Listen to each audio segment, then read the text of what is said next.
This right here is the topic of today's video. I think it's pretty simple, but it's a great tool that can really help any game master or even any storyteller. Hey everybody, I'm Quinn, and today we're going to talk about the year that I've spent world building for my current D&D campaign and how that has made me a better game master and how I think you can use it in your own games. And before we jump in here, be sure to subscribe if you enjoy this video. I really like making advice type content like this, and I would love to see if other people enjoy it as well. So be sure to like, subscribe, comment, all that YouTube junk. But yeah, so we'll jump right into it right now.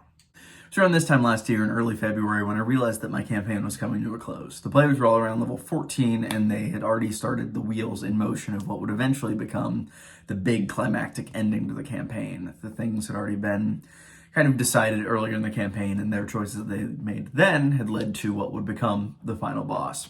I realized that I do want to keep running for the same group, but I do want to kind of mix it up a little bit. I want to keep things in the same world, but not necessarily use the same continent again. I want them to be able to feel the repercussions of certain world-scale actions that they're taking in this campaign, but I don't want to recycle the same campaign setting, just maybe at a later point in time. So I invented a new continent. You'll see up on the screen here, I'm going to throw up my first page that I wrote in early February in order to kind of fully flesh out this world. I decided that it would be about 200 years in the future, as I thought that it would be a good length of time for things to develop in interesting ways, and I set it on the new continent of Berenios, which later began to become more fully developed, as I'm going to go into.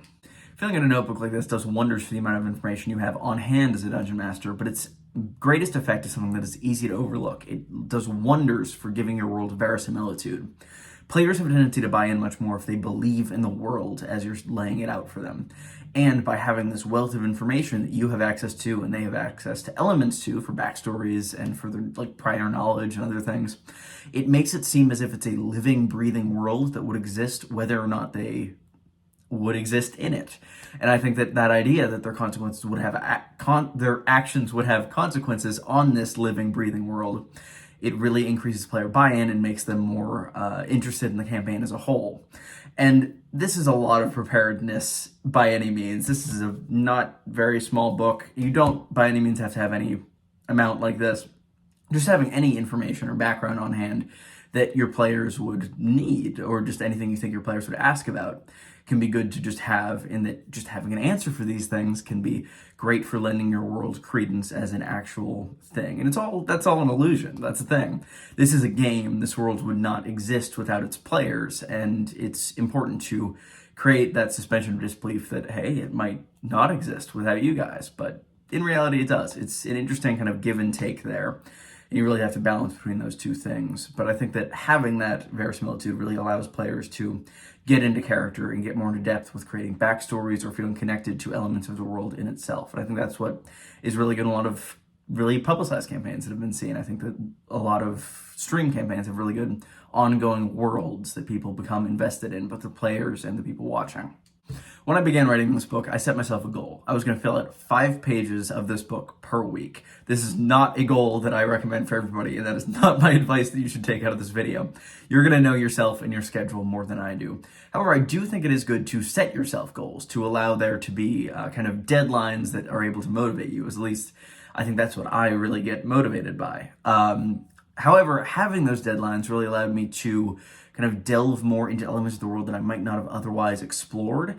For example, the continent of Vernios did not exist before I started coming up with stuff for this setting. However, I initially envisioned it as an independent nation-state type area, and that there are a wide variety of baronies, they were called, each run by an independent lord who has domain over their particular area or their particular resource. However, about 200 years ago, when that last campaign was going on, there was a massive plague called the Whispering Chill that went on, that decimated the population. I think something like a quarter of the population died out. However, from these ashes, a single figure rose, being a man named Zanzaran Catho. He was a human man, and he was something of an economic genius, in that he was able to create this kind of series of treaties between all of these baronies that bound them together so tightly in terms of their trade that they essentially fused into a single nation almost overnight through this like economic interlock that they had, and this allowed him to become the first merchant king of the Isles, which is a title that is still passed down to this day, 200 years later.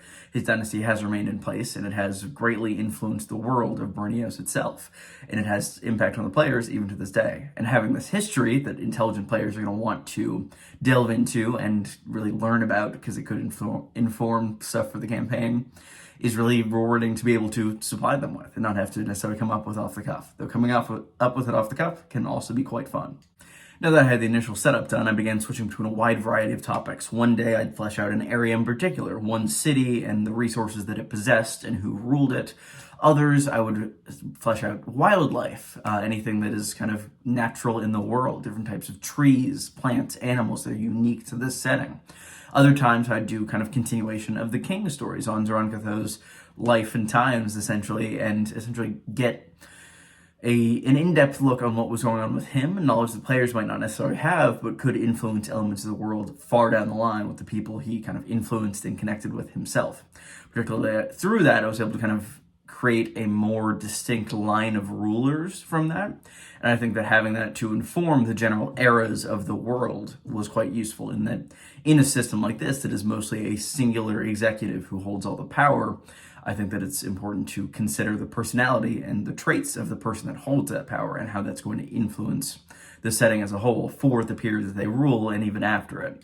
As I moved on, I began to get more of a concrete idea of what I wanted this campaign to be about, what I wanted the central themes to be, and elements that I wanted to work in, and I slowly began to weave them in to what I had already been writing as I went.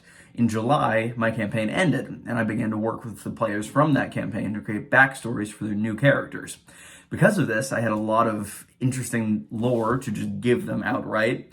And furthermore, once I had their backstories, I knew what they were interested in, I knew what they were playing, I was able to begin world building around them. I was able to weave their stories into this world and create ways that are kind of interconnected with what I already created, and ways to build from both to create something that is both organically rooted in the world and organically rooted in what the player wanted to do with the character. And so far in this campaign, I've had great results with players' individual stories. I think it's been some of the highlights of my DMing career so far, is what the characters have kind of been growing towards in this campaign, which is currently in its 25th session as of yesterday when I'm filming this, which is Sunday the 20th of February, I think. I can do dates, I'm sure. Even now, this book isn't full, and I don't know if it ever should be.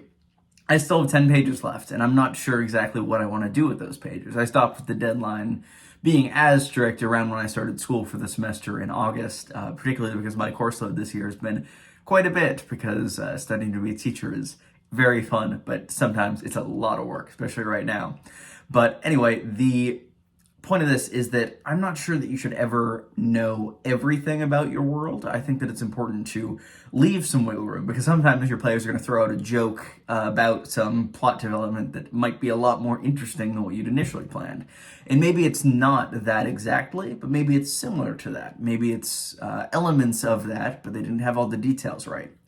It's interesting to be able to kind of adapt the world as you see fit to best suit your players and what might be interesting or engaging for them. I think that's quite important for any DM to be able to do. I think that having some knowledge of the world is key, and that's the main takeaway of this, that knowledge of your world leads to verisimilitude. However, this should not be absolute knowledge. You should have some flexibility in what you're going to do and how this world is going to develop. So that was the video on world building. What did everybody think? If you liked it, be sure to leave a like, comment, subscribe, all of that. I've really enjoyed making YouTube content lately. I did make a new subclass a few weeks back, so you can check that out. You can check out my class compendium, which is on DM's Guild, which is 17 whole subclasses, which is a lot for only 50 cents, but it should be linked in the description. I'll have more videos out soon, I'm sure. Probably one next week as well. I have some other ideas cooking, but be sure to subscribe if you want to see those. And thank you all for your time here. I appreciate you taking the time to watch this. I'll see you, everybody.